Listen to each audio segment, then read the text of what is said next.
Hey YouTube, this is Garwood Precision Repair, and today we're taking a look at an old ZOTAC GPU. My customer, he likes to game on a budget. The fan itself just ran out of lubrication and got caked in dust and had a lot of trouble spinning. I was lucky enough to find an exact replacement, which is pretty lucky because this graphics card is from 2012, I believe, the GT630. Uh, One of the most absurd things in working on this, and I'll just be straight here, uh, this graphics card was probably half the price in 2016 that it is now. The 2012 graphics card, and it's going for obscene amounts of money, but that's the current market. So, gotta work with what we have, and I was lucky to find a replacement fan for it. So, what I'll do is, by the way, when this was running, uh, basically once the GPU would kick on, if you would play a game like, say, GTA, uh, it would get hot and then shut off while the computer was still on, which, as far as I'm aware, would indicate that it was a failure somewhere on the PCI bus, because you usually don't have that kind of failure anymore. Um, that would be more indicative of, an older kind of chipset, maybe say like a Pentium. Go back to the 90s, and then you have lots of weird hardware failure happening. But uh, nowadays, you don't really see that too much. So, what I'm gonna do first is just put some thermal paste on it. Just it really won't take a whole lot. Put some thermal paste on it. I'm gonna use this old adhesive that just kind of held the wire down, and then I'm gonna make sure that the wire has enough travel that it doesn't get caught on one of these corners here. And then we're going to test it in an appropriately aged Dell workstation from around I think this is from 2006, but it should run it fine. I have a 32 gig SSD in there with Windows 10 on it, so we'll try it out with that, and then we'll try to run some games on it, and then we'll go from there, see if it works, and that's that. Alright, so let's just start. I cleaned up the thermal paste on this a little bit. It's nothing really major. Thermal paste didn't really look that bad, honestly, but it was a little old and it was caked on there. So we'll start by just cleaning this up as much as we can. It's looking good.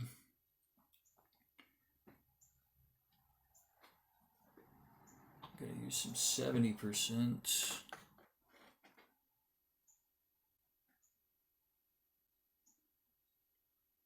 And just lightly, I'm gonna use 70% and just lightly clean around the perimeter.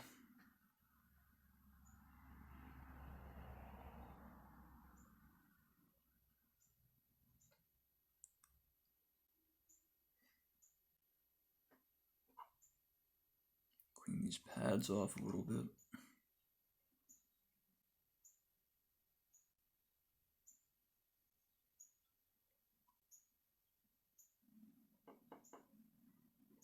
Looking pretty filthy.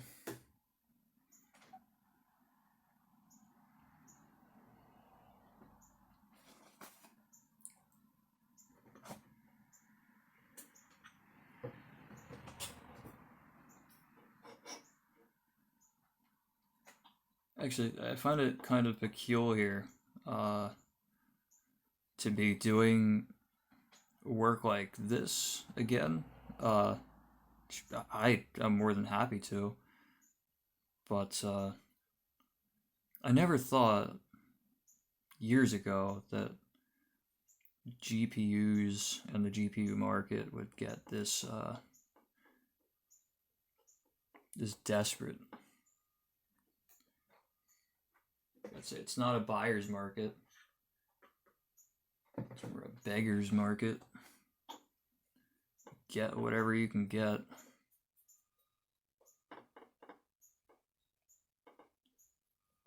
The customer I'm fixing this for, you know, he's got a family, he games on a budget, and he does not have money to be shilling out for a an RTX 3090 or something high end.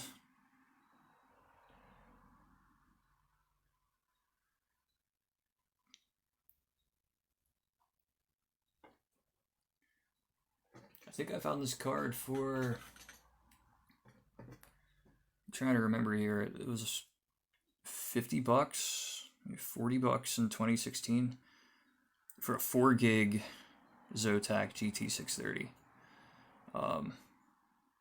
You know, back then it wasn't all that much to write home about. It really wasn't. That's fine. I mean, it was good for light use, and you know, if you don't want to, if you don't need to play on ultra and really high settings and stuff, this is still honestly a pretty decent graphics card. I mean, gonna have to run newer games in lower settings for sure, but for being almost 10 years old, it's not the worst.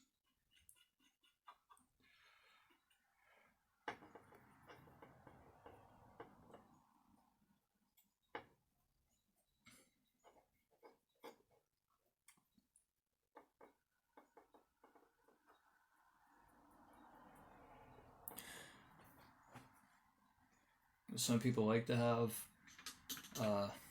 you know, they like to keep a little more current.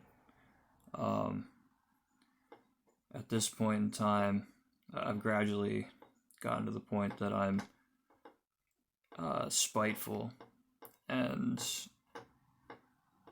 optimized towards a budget, because when I first got into doing computer repair, my, I think, 256 megabyte ATI Fire GL, or you know,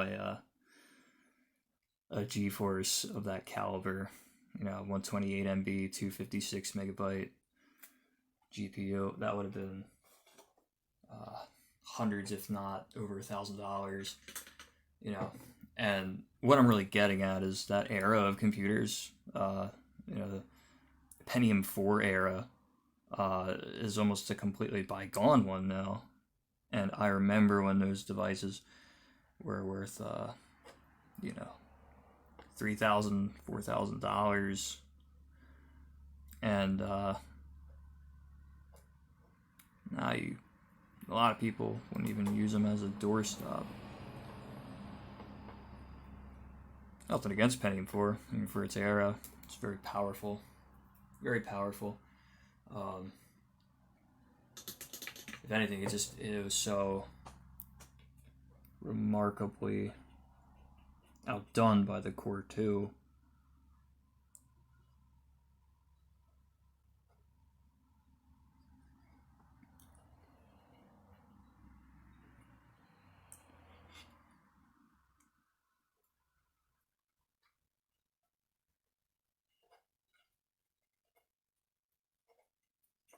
One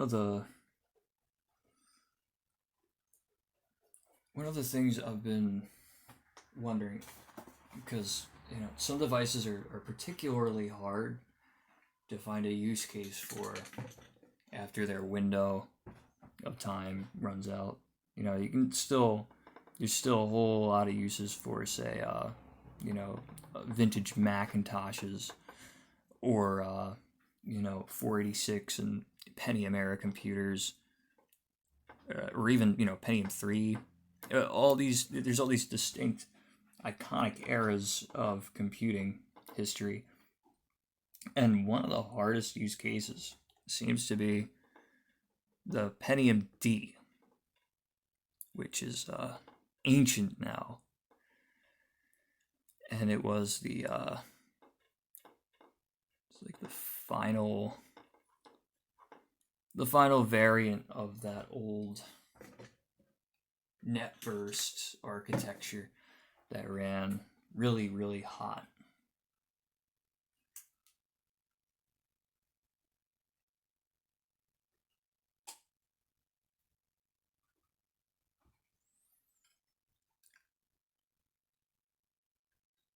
Now, the reason I'm talking about all this ancient hardware is because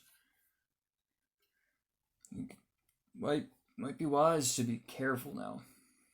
You know, this is all conjecture, but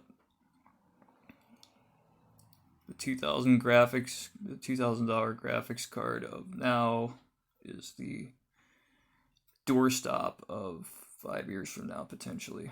Cards this old are worth twice, if not more, what they were worth a couple years ago. I mean, this is not in any way special or unique or at all powerful now. It's just you have people, they want to play games, they want to, you know, use graphic design software and have fun and use their computer. And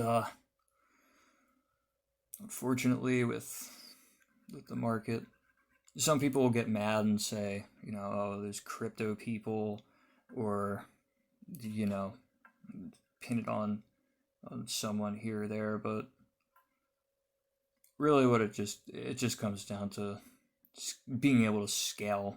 And you know, with how popular gaming has become, and you know, I guess with this resurgence of interest in PCs too, definitely, I think this is a temporary hiccup. Sometimes it seems a little bit longer than it really is. But I still think there's a chance that the graphics cards that are $2,000, $500 right now could be, you know, 20% that. Of course, I could be wrong, and maybe things will just keep getting more and more comically absurd. And then, you know, maybe this graphics card, better yet, an ATI Radeon from 2009 will be $500. I guess that's vintage territory now. Wherever the entry level graphics card, the GT710. There we go. I think that's a little more appropriate. The $50 graphics card right now. You know, will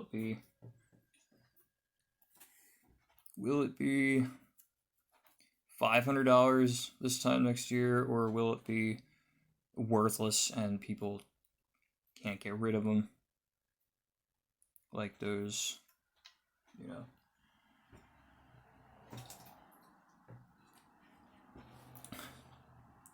some of those net burst CPUs and stuff that were worth hundreds, if not over $1,000 when they came out, and then became doorstops within a couple of years. Can't emphasize how significant the Core 2 was, how much that changed computing, and how much of an impact it's had. That was such a major leap forward.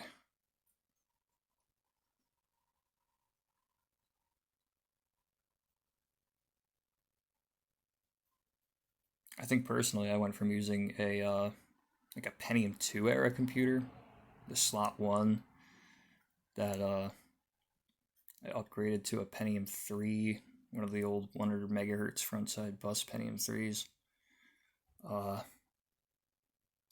I went from one of those to a Pentium 4 hyper-threaded Northwood to a Core 2 Duo, and man, what a massive step up the Core 2 Duo was. So this is looking pretty good now, right? I think this is looking nice. One thing I noticed here, trying to get a good angle on it. Here we go.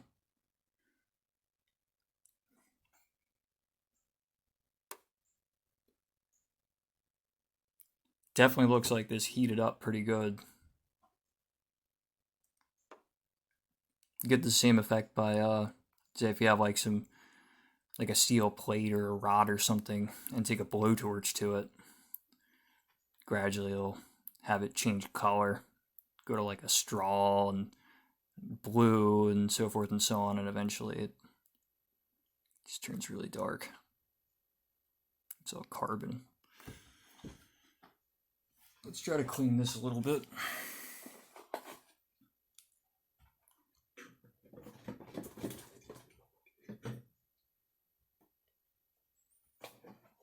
I don't know if I'm going to be able to cheat much longer with shaking the bottle of rubbing alcohol. Bear with me just a sec. I don't think there's any dip in demand for gaming.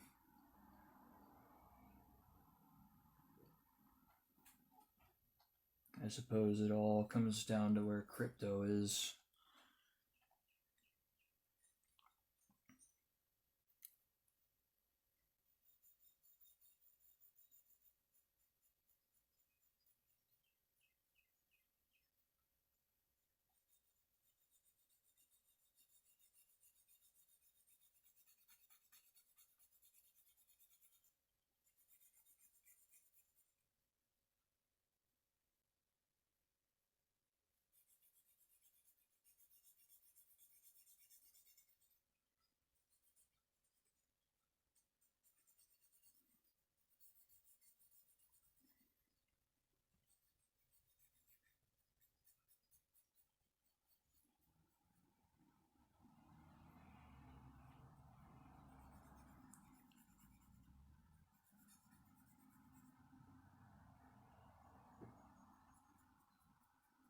I suppose if prices just stay absurd, which not really all about that personally, but if they do stay absurd, I wonder if we'll see a resurgence in more like dumb terminal style computers,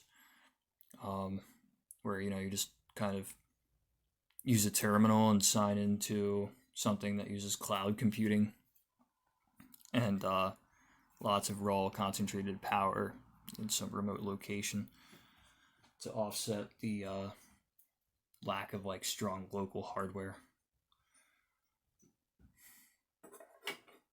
I think it wasn't that how computers were more in like the 60s and 70s, old like timeshare Unix based systems. Certainly before my time, but it's very cool. It's very cool how far all this has come, and hope it keeps going. So, this is about as clean as it's going to get. Going to apply a conservative, I'd say a reasonable amount of thermal paste here. Everybody's got their way.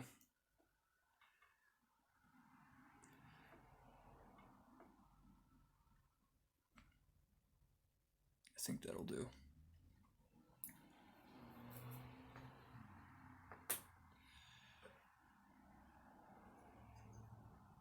And if it doesn't, we can just take it off and clean it again. So, something I like to do sometimes, like if you notice when I first picked this up, try to get this a little more on camera here. When I first picked this up, I wasn't exactly sure, wasn't 100% sure which way it was supposed to be oriented. Now, of course, you just turn it around a couple times and it'll have a natural, something that makes more sense. But it looks like just with these little marks here, that's the clear option. And it looks good. Looks like it covers up all these extra little memory chips here. So let's very gently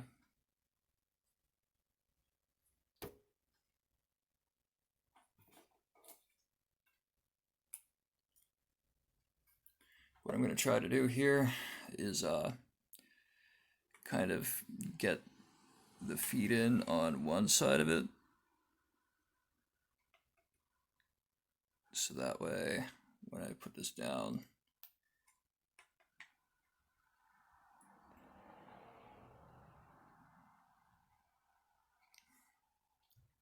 and see, I put this on completely backwards.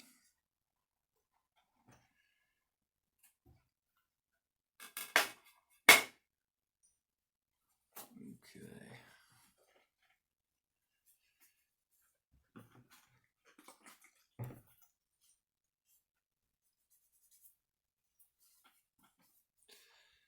Well, here we go, round two.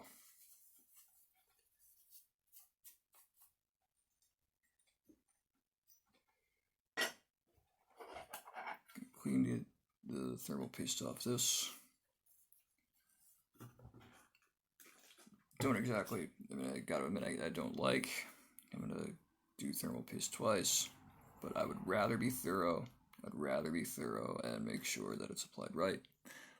And, eat the cost on a little dab of Arctic Silver than I would cheapening out and trying to do it all in one swoop. So now I'm going to hit this again with some 91%. Really make sure this GPU is clean.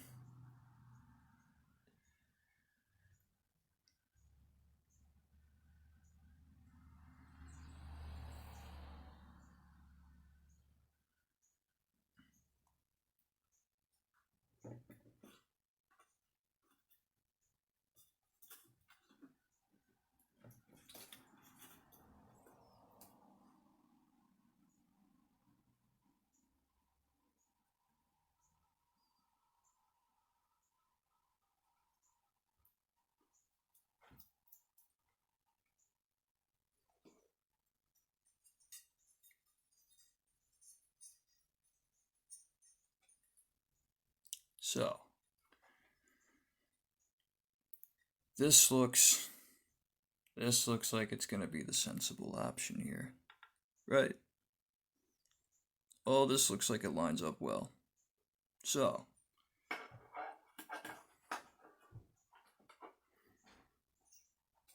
let's remove these, get rid of all these.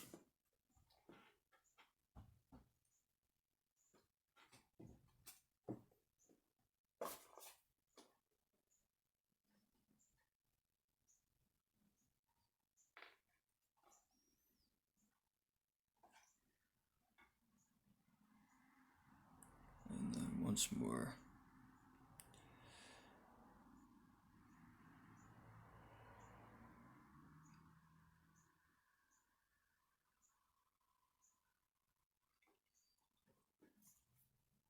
Now, as long as we can put this on and not put it on upside down like last time, well then, I think we're gonna be doing good. So this is what I was talking about before. Get it hooked, get it in.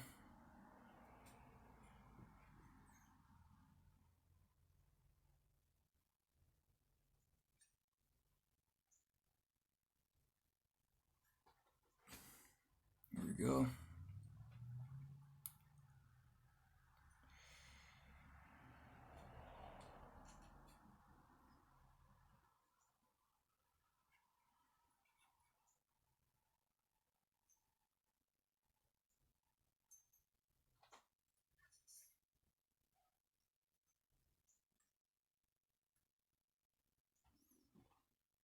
You know what? No. Nah, screw it. So you know the best way to really do this?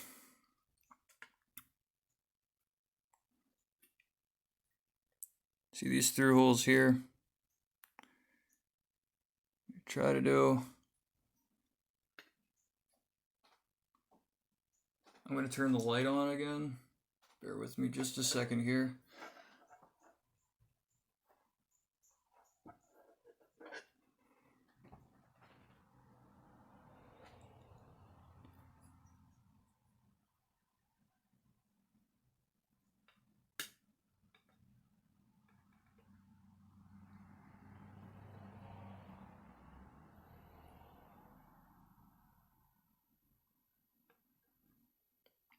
See, now I got one. And from that one, I can turn.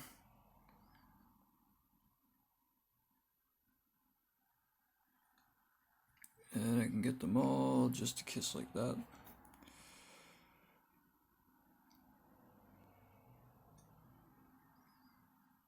Ideally, it's not good to have any kind of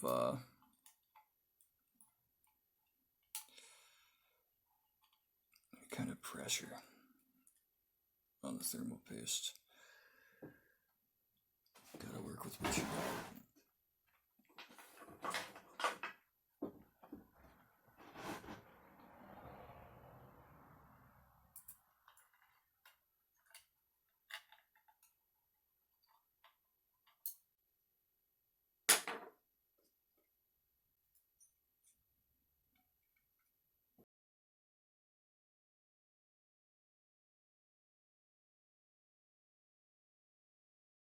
Honestly, I may have to take this apart a second time. I don't like the way I had to line this heatsink up here. I had to put a it wasn't a heavy amount of pressure, but still it was a little bit of hand pressure tension on the heatsink.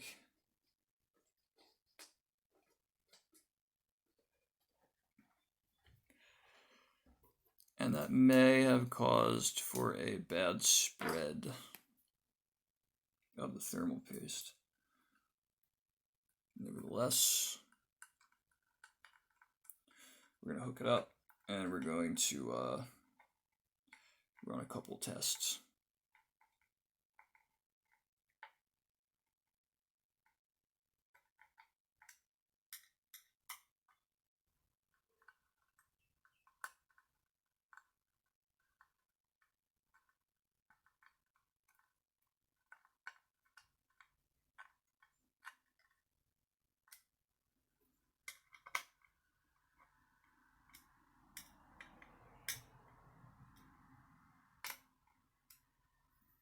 Here we go. There we are.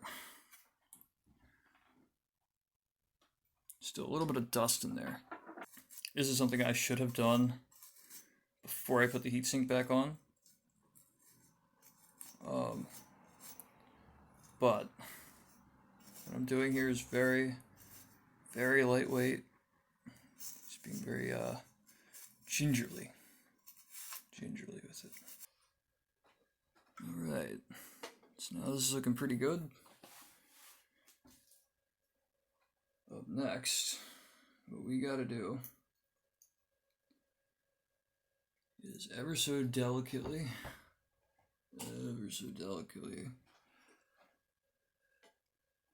run this through like that.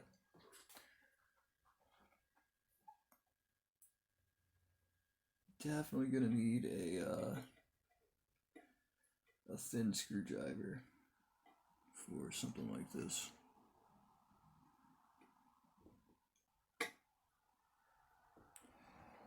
Looks like I got the first one in.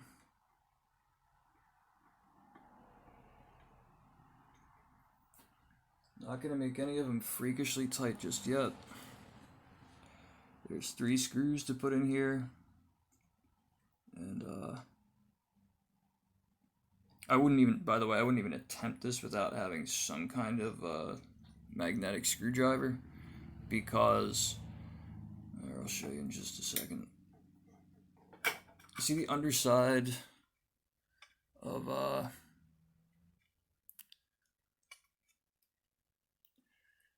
see this underside in here. There's enough room in here for one of these tiny screws, like this.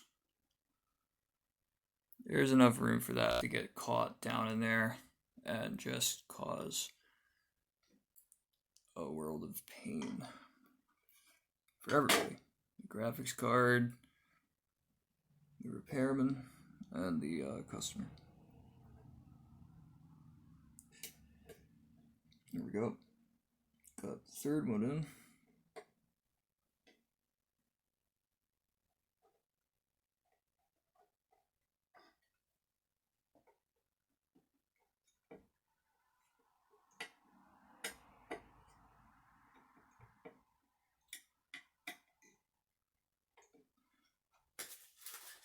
There we go.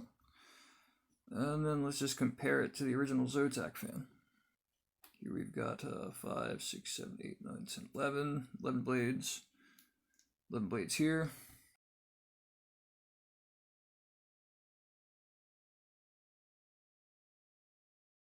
If you're in the same spot where, you know, you have an okayish GPU and, you know, maybe you can just replace the fan on it and get by. Usually if we take the fan off, it'll have a really, really basic part number like this. DC brushless fan. I was using this as a reference, digging around, and that's how I found it. Found a warehouse in China selling them.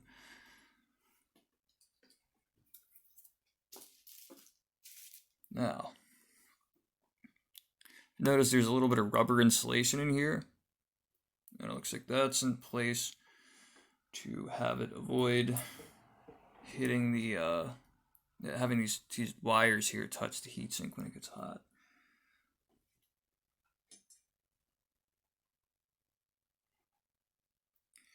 And see this little, there's a little lip up here, and there's a little groove down here. I'm going to line that lip up here, this little line.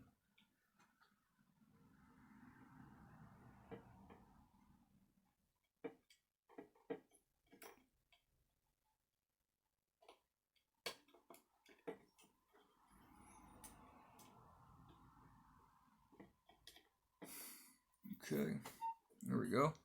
Now the only question, the only outstanding trouble is getting a good distance. This is a little clumsy.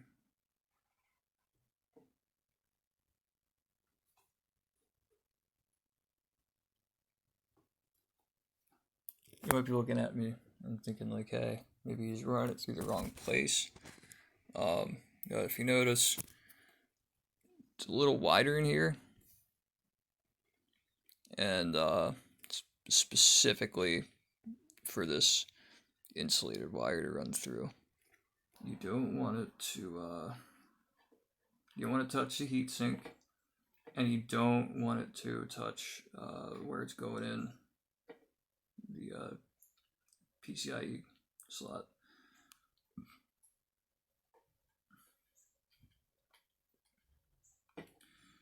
Additionally, you don't want to put too much stress on the wire at any one point and then cause it to fray there. That would be good.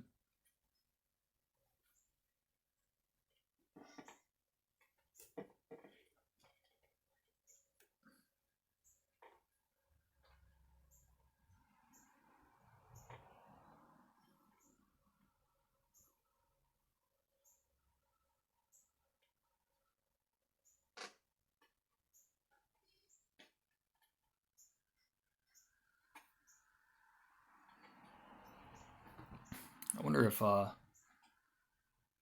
maybe some like Captain tape, something heat resistant that works well on circuit boards would probably do this well.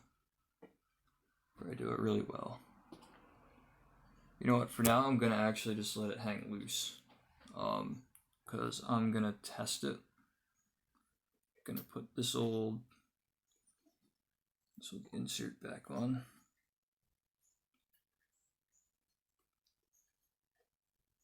There we go. Here's our testing machine. It's an old Dell Precision 390. This computer is like 15 years old, but it actually runs Windows 10 pretty well. Has 8 gig of RAM. Honestly, with a nice enough GPU, it would be pretty passable as a modern computer. That is, you know, if you don't need to play whatever's out now on Ultra with ray tracing. If that's irrelevant, then you have a lot of options. So, I'll try and get this set up in a way that looks, you can see what I'm doing.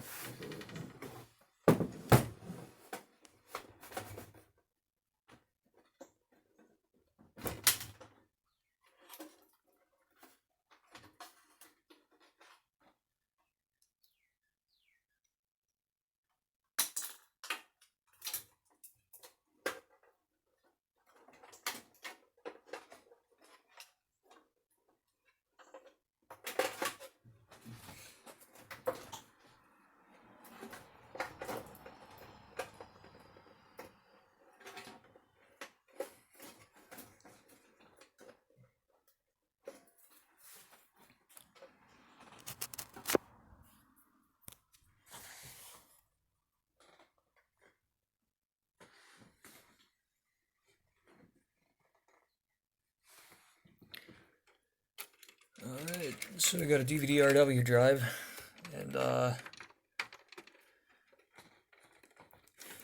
forget what was in that other second bay.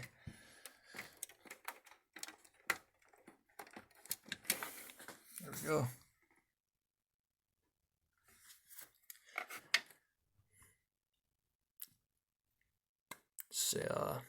It's an old school SSD here, but runs well, does exactly what we need it to do. Gonna take a cue from the Xbox video.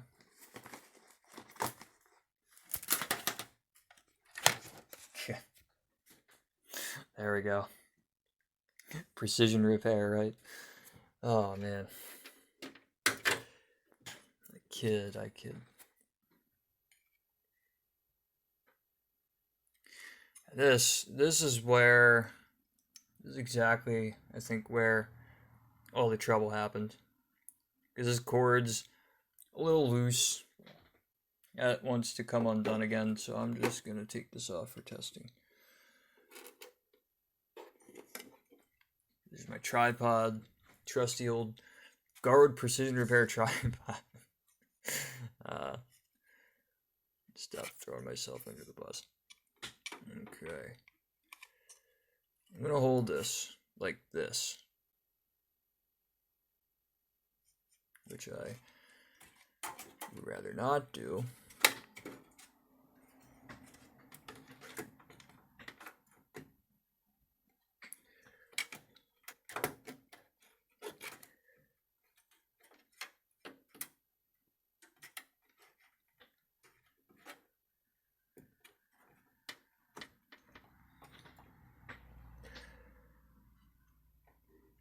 There we go. I'm just going to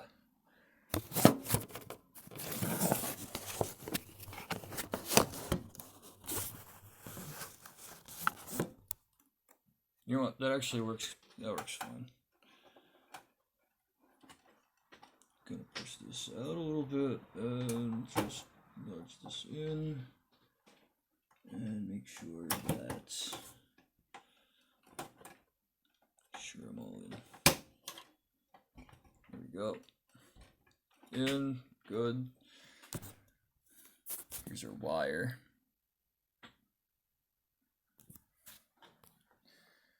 Alright, let's hook this up.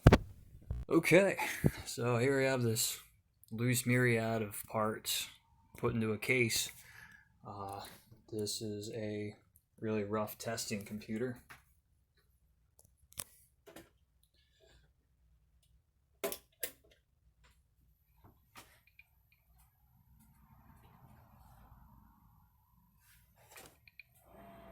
Okay, so the fan's spinning. Good sign. We got on-screen display. I had some rather old. I had a bunch of vintage computers in a place that got flooded last year. Every single person on my street got flooded. All our stuff got wrecked.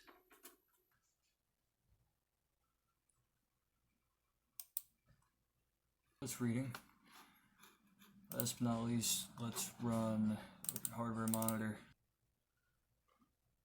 It's running a lot cooler than our CPU.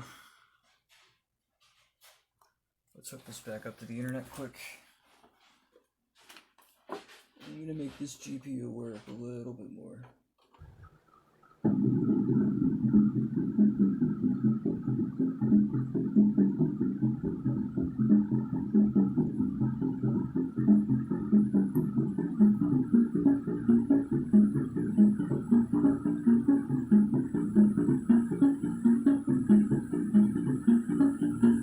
Well, it's not extremely fluid, but it's not choppy anymore.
Okay, good. So it looks like our... Let me turn this fan off, actually.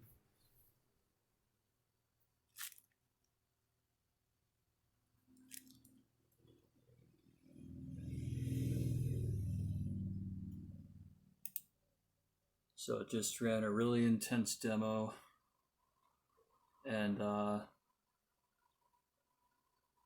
it's idling at 42 Celsius. That's pretty healthy.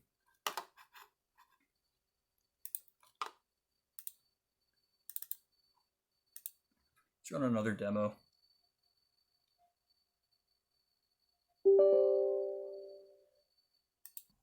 This is a more appropriate benchmarking tool. I just wanted to run that 64K demo, see if it actually would work.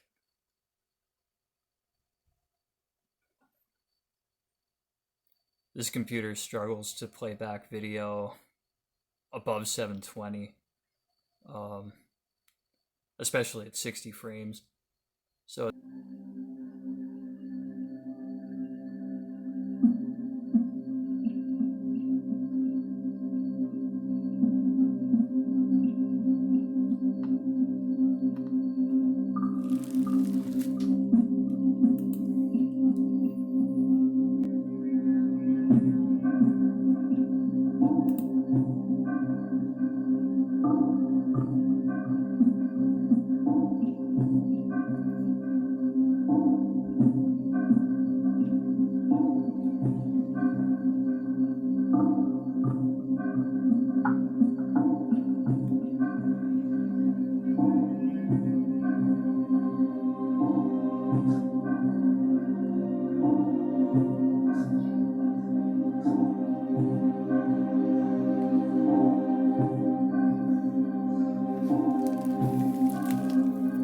on low quality, this is actually, yeah,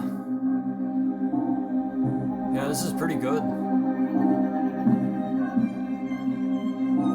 25 frames, but we're, yeah, this is a Core 2. This computer's from like 2005.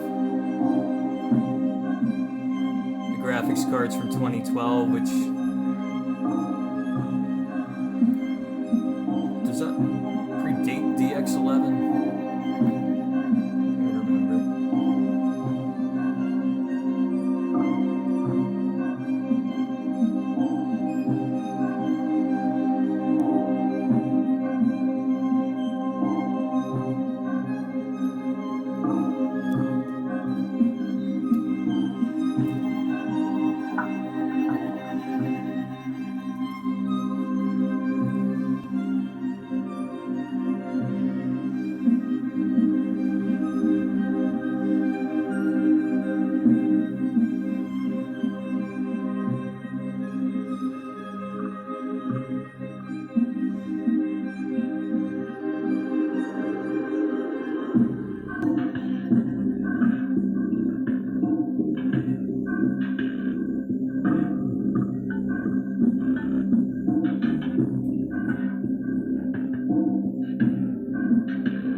longer this runs, the GPU temp has gradually been climbing. It's still well within operating temp range,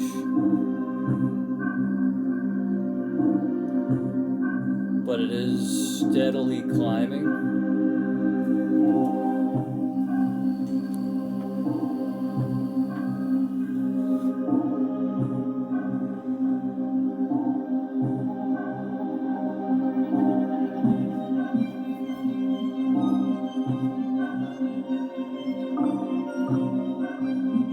This just run for another 10-15 minutes.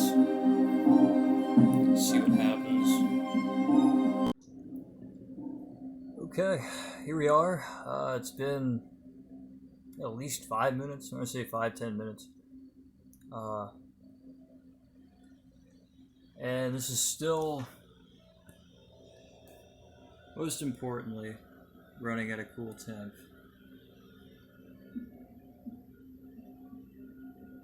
Is not an ultra settings benchmark test. This is a temp test. And we've had success.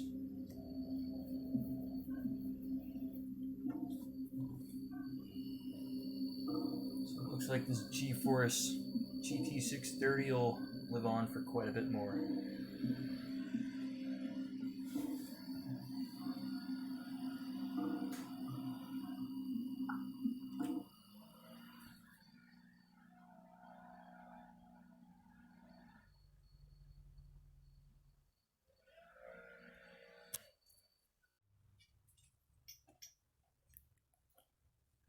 Okay, so this is after the graphics card has been run for a while. It's running great. It has passed basically every benchmark that it should.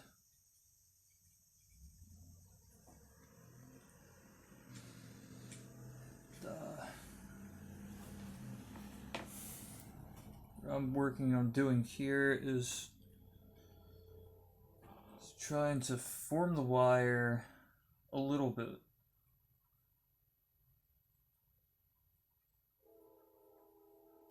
Form it and then maybe give it a small bend more up in here.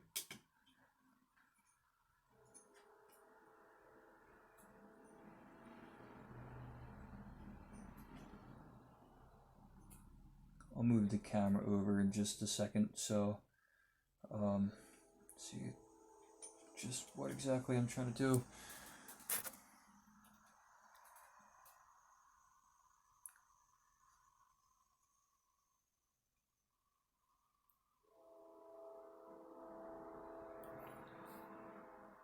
Yeah, this is a situation where it's good to be careful, be a little cautious.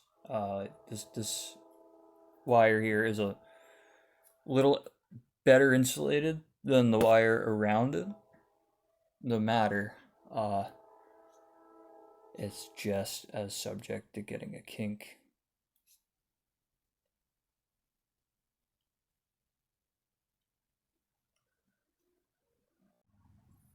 Alright, so here is basically the final setup here.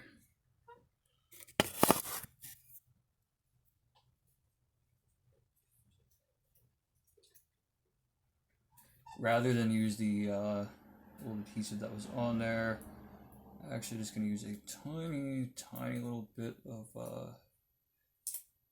PET tape.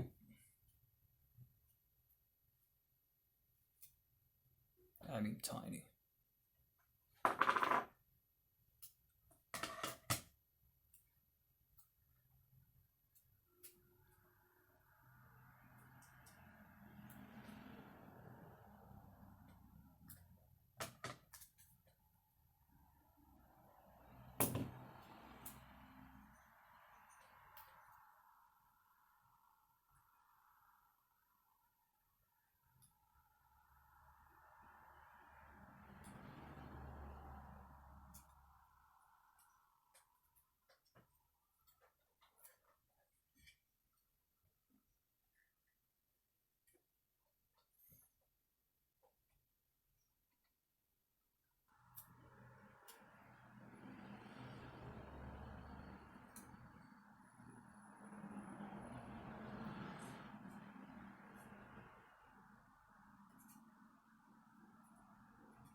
There we go. I think that'll do just fine.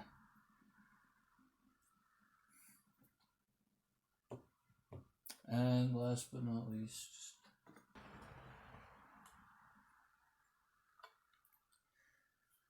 let's clean all this out. Get all that dust out. Look at that. It's just gross. Gross. Gross.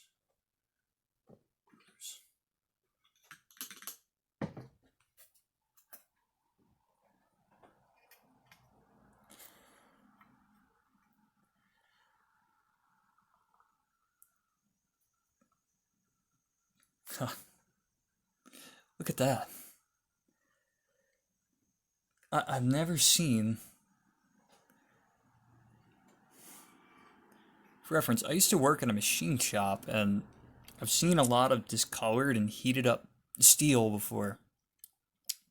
And never have I seen dust create that kind of effect. Now it just comes off so quickly. And suddenly this looks so nice and clean. How bizarre. How bizarre indeed.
There we go.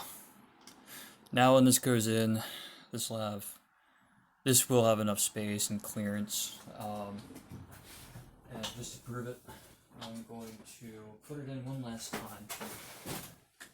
I'll put it in one last time to the motherboard that I was being tested in while it was being cleaned.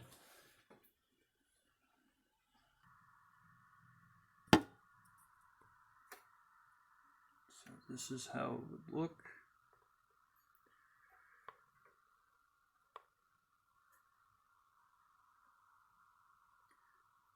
The wire isn't touching, making contact. And let's just check and make sure that the corner is not touching the heatsink.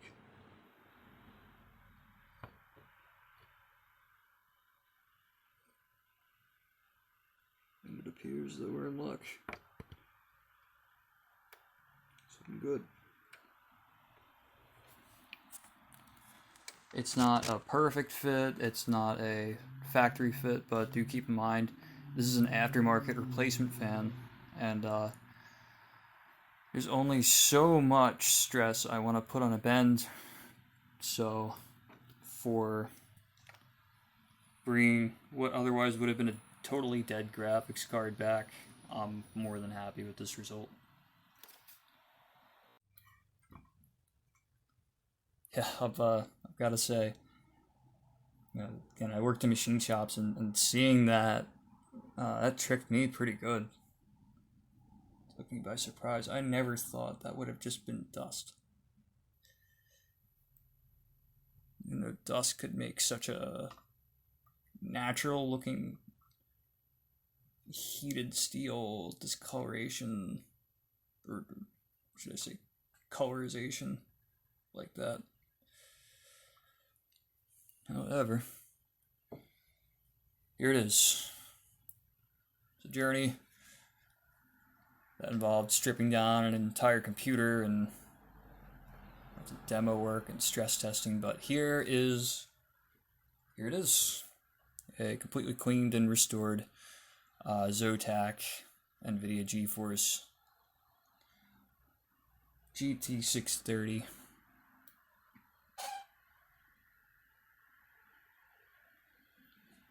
There it is.